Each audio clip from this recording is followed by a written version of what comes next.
Hello and welcome to Centurion's Corner, and today we're going to be doing an update of this Darth Vader. Now, it's not an actual normal upgrading kind of thing. I have applied a couple of paints to it.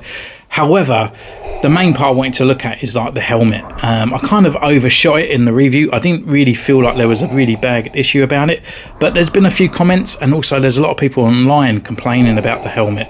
So I kind of want to sort of show you, if you're umming and ahhing about this Darth Vader, how to use the helmet and not mistreat it in a certain way, because it is the ultimate Darth Vader in my opinion. It is a fantastic figure and I would hate for you to miss out on it. So this is an extra extension to the review that were out about a week ago. I kind of wanted to get this one out straight away. I was kind of thinking a short, but I thought it might need a little bit more of a video to be in more context of it as well. So if you haven't seen the review, go back and you can come to this one, and we're just going to talk about the upgrades that I've added to the figure, which isn't a lot, and also how to apply the helmet. So in the meantime, let's get this back to Centurion's Corner, and then we can bring in the Darth Vader of the figure here. So let's just turn on all the studio lights, and yes, you can see here.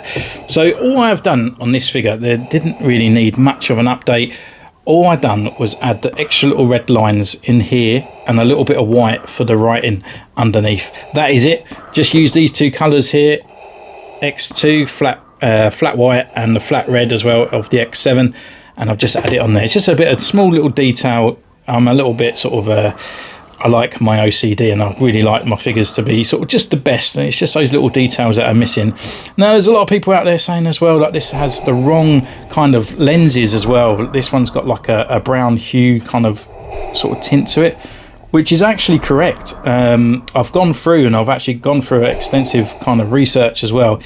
He had darker lenses in the actual movies as well, compared to the really kind of prominent red lenses that he had in A New Hope, but they were still with an amber kind of tint to them. They weren't exactly charcoal or anything like that. I've looked at some online sort of like the UK Garrison and the 501st, and they allow smoky lenses and amber lenses as well.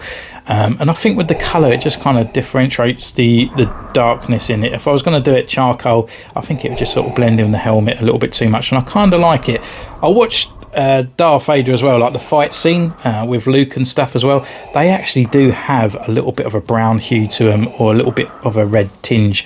So yeah, they definitely are accurate there.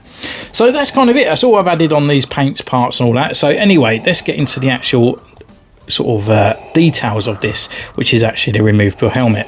So as you know, it comes in 3 parts or 2 parts, but this bit is sort of stuck on here, and I wanted to get right into the itty gritty of what is gone wrong here. What has Hasbro done wrong? So if you had the original, I've tried to find my bootleg version, but the original one was it was stuck in this mask here, and this is the downfall side of this mask. So I have got a bootleg figure arts one here, which is kind of like this. There's a really nice little detail actually, even though it's from AliExpress. It's sort of done its due over the time, but yeah, I kind of liked it. I like the colour of it, and that head is completely gone. But what Hasbro have done wrong here is where they've given this extra piece down here movable. So what happens is inside the helmet part is this movable head.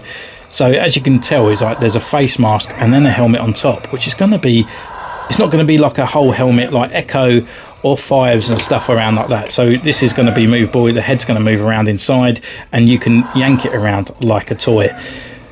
But with this Darth Vader, you just got to be a little bit more temperamental with it. So on the inside here, you'll see like there's a couple little grooves. Try and get the light in. So there's a groove this side, and there's a groove this side as well. But you have to line up this head properly. And on the inside here, you'll see like there's a groove here, and there's a groove this side. And then what you got to do is obviously pop those in there. The good way of doing it is lining up this mask line here, so it actually gets into line with the sort of front breather piece on here. So you can see this bit, it just pops up just slightly on there. So get it in there, wedge it in, make sure it's in. What you've also got to do is manipulate the head as well at the same time, because the head will hold it in place. Now you just got to pop that in there. I can't see with the lights on, but really push it in, really get it in there, and then push it in.